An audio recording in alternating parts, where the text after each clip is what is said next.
Yes, I told you. We're in line. Great, thanks. All right, so usually when you think about, well, so first of all, how many of you have taken an undergraduate course on compilers? Okay, great. When people think about implementation programming languages, usually the first thing you think about is compilers, and definition of compilers. Well, here's Wikipedia's. It's a computer program or set of programs that translates text written in one computer language into another computer language.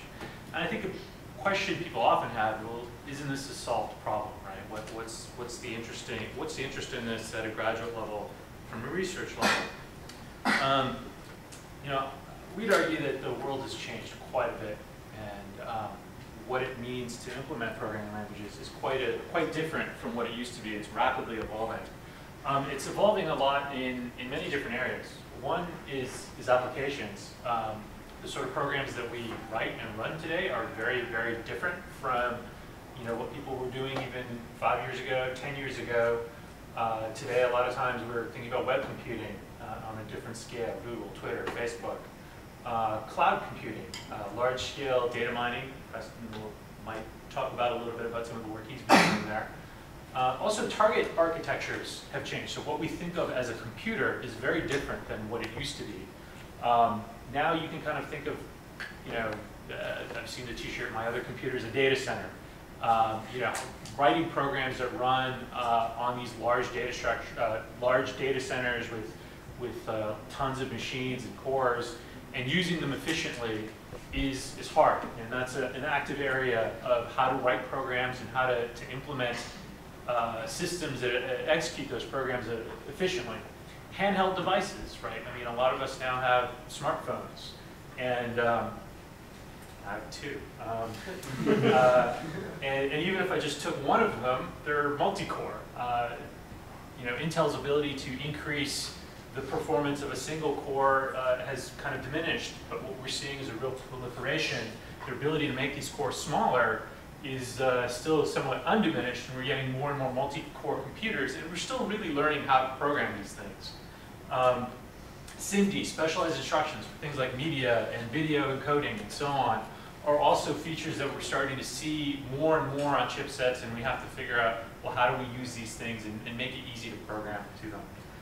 There's a lot of active development on languages, even traditional languages. C++, I think, recently had a formal memory model as people decided that maybe people writing parallel programs and such. And other languages are evolving. JavaScript, I work on Chrome, and JavaScript is something that I have to interact with quite a bit.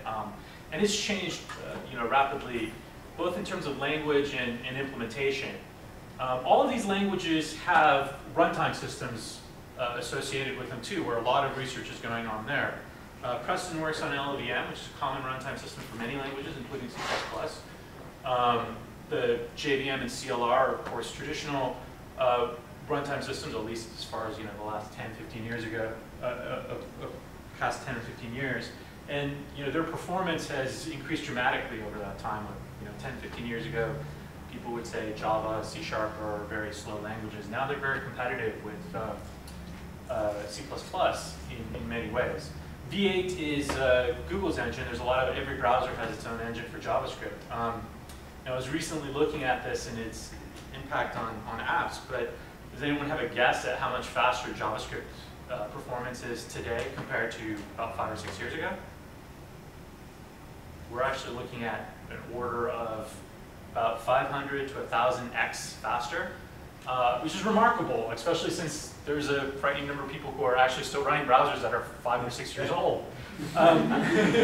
But we're really turning the corner on this. That kind of blows Moore's law out of the water, and it's pretty exciting to see the development in there, and then how that's going to feed back into the sort of applications we write, as we can kind of dramatically change the sort of things people run on the web browser over the internet.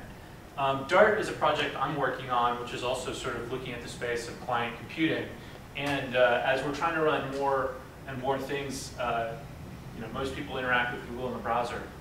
It's something that we care deeply about, is that programmers can write great programs that run in a browser, and that's what Dart is about. Why compilers? You didn't talk about the Fortran. I worked on a lot. So compilers is just basic value thing. If you write your application and you interpret it with the dumbest possible language implementation, it might be kind of slow, and you work harder and harder and harder to get speed, because you can get, if you try hard, you know, a factor of 1,000. Well, you can get better than that if there's parallelism to be had. So lots of oomph comes out of it. And basically we're trying to get people to quit using assembly still, after all these years. The first compiler came out when I was born, in '55, or Fortran 1 did. And they said, assembly's obsolete, but there's still people who do it. And you know, do y'all program in assembly? Probably not, because you're crazy. Sometimes you have to, but we're all a lot faster. So it's a great value proposition. Now, it's pretty easy to write a compiler. We can whip them out, you know, in just a few days. You can have a compiler for all sorts of languages. You know, you dream up a new idea, you can put it in a thing. But to write a really good compiler is tougher. And sort of things, you know, LLVM, they brag, our compiler is fast compared to GCC. They make an effort at that. You can be more effective. The generated code can be faster. You can be supportive. You find you have better debugging capability, better support for that. All of this, to me, is, you know, the basis of compilers. We think of compilers as kind of applied algorithms work. And where I went to school, almost there wasn't a computer science department. It was a department of compiler science, and we considered algorithms like the core of computer science. That's just what defined it. So talk a lot about algorithms and what makes things fast and slow. And you know, there's lots of ways to do different optimizations. Which optimizations really work well? And his approach to doing strength reduction is worse than his approach because of these examples. I spend a lot of time looking at that. So in our class, we'll talk a lot about analysis and program representation, because we want to teach you how to do an optimizer. The different individual optimizations and the algorithms support them, how to do code generation. Recently I've been working on parallelism, doing dependence analysis and vectorization. Vijay's done a lot of work on synchronization in the past, so some of our personal interests feed the direction of the class, because there's lots of ways we can go. So that's what we think about. And then modern runtimes, garbage collection, dynamic optimization, JITs, that kind of thing. So slide biographies are, I went to school at Rice a while ago, 20 years ago, and I did a thesis on register allocation. And I've worked at all these places. I've been thinking about compilers for 40 years, so you accumulate a history over time. And nowadays I work for PNL, but here, which is convenient. And I do most of my work on LLVM, trying to make it parallelize code, because I think that's a big weak spot in this place where I can have some impact. Sure.